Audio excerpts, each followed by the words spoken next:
Jenna Miscavige-Hill grew up in the most devout Scientologist group, the Sea Organisation, escaping when she was 22. Now Jenna is speaking out against the church and its leader, her uncle, David Miscavige. Scientology thinks it's acceptable to train children as counselors. To become a certified counselor, you have to go through hundreds of hours of intense training. Most disturbingly, this training involves learning not to react while being ruthlessly hazed, being subjected to highly inappropriate comments from adults about your body, and verbally abused. My Aunt Shelley as a trapped, powerless victim. I see her differently, as the Ghislaine Maxwell to my Uncle Dave's Jeffrey Epstein. She was his right-hand man, so to speak, and she was there for it all. Protecting predators, covering up child abuse and deaths, separating children from parents, and helping to build the family-destroying human trafficking cult that it is today.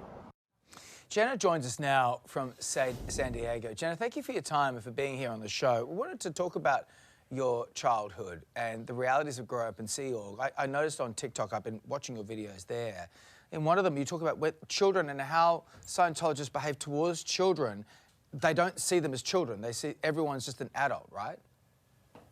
That's right. They believe we're all immortal spiritual beings who have been around for trillions of years, and that each lifetime we pick up a new body, but that because we're just spirits, no spirit is really the parent or child of another spirit.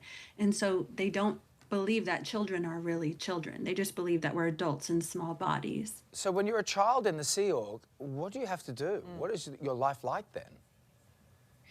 So I basically grew up in a boarding school where I never lived in a home with my parents. And we did 40 hours of hard labor every week where we were digging trenches, hauling rocks, planting trees, harvesting fields of vegetables.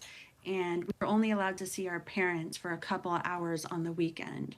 And we did schooling, but it was Scientology-style schooling, where there were no grades, there were no diplomas. And so, you know, it sort of only was setting us up for a life to be Sea Org members ourselves. We were even called cadets, and we were run in a military-style way.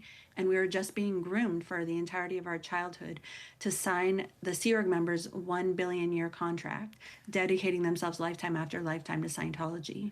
So you say you were first exposed to criticisms, external criticisms of the church when you arrived here in Australia with your husband.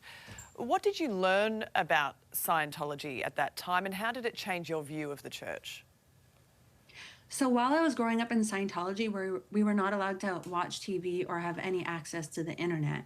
And then they sent us on a mission to Australia, to a local church where we were supposed to help them find a new building. But we watched TV even though we weren't supposed to, and we had some access to the internet where we found a website that was criticizing Scientology.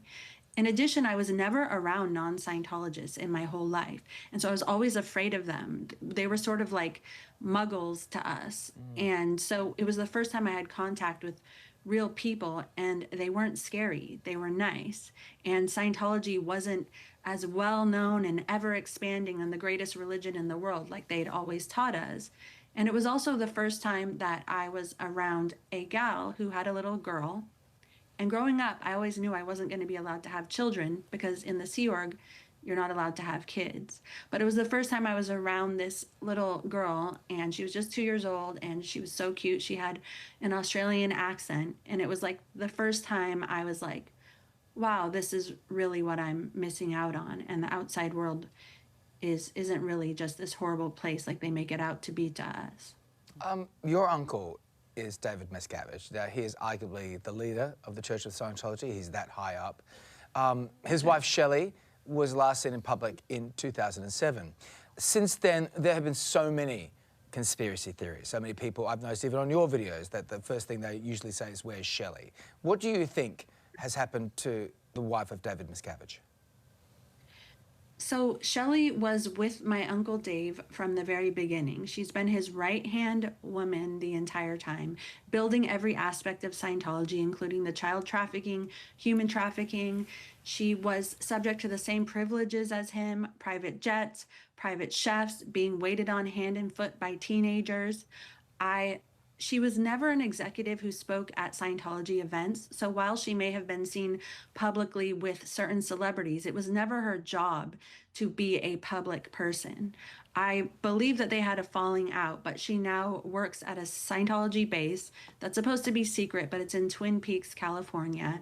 And that's where she works. She has a different job, so she's not required to meet with celebrities and that sort of thing. And she's been seen eating out at restaurants, going to the movies, going to the chiropractor. So I think it's so sweet that so many people are looking for Shelley. It tells me that there's so much goodness in the world, that people care. But the truth is that that Shelley's not missing. She's just in a cult.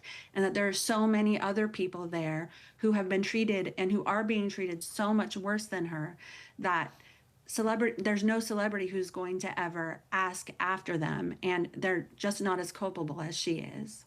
You know, of course, I think we could probably expect the church to reject a lot of the things that you say. We know it is a risk for you to say a lot of the things that you say publicly. What are you hoping to achieve by speaking out?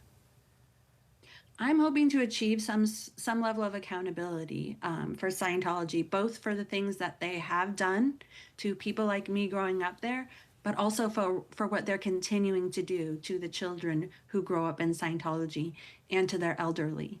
And my best way to affect change is to talk about it publicly. That will put pressure on the government or whoever else, even if for PR reasons Scientology is forced to change their ways. It's really all I can do, and all I can do is tell my story.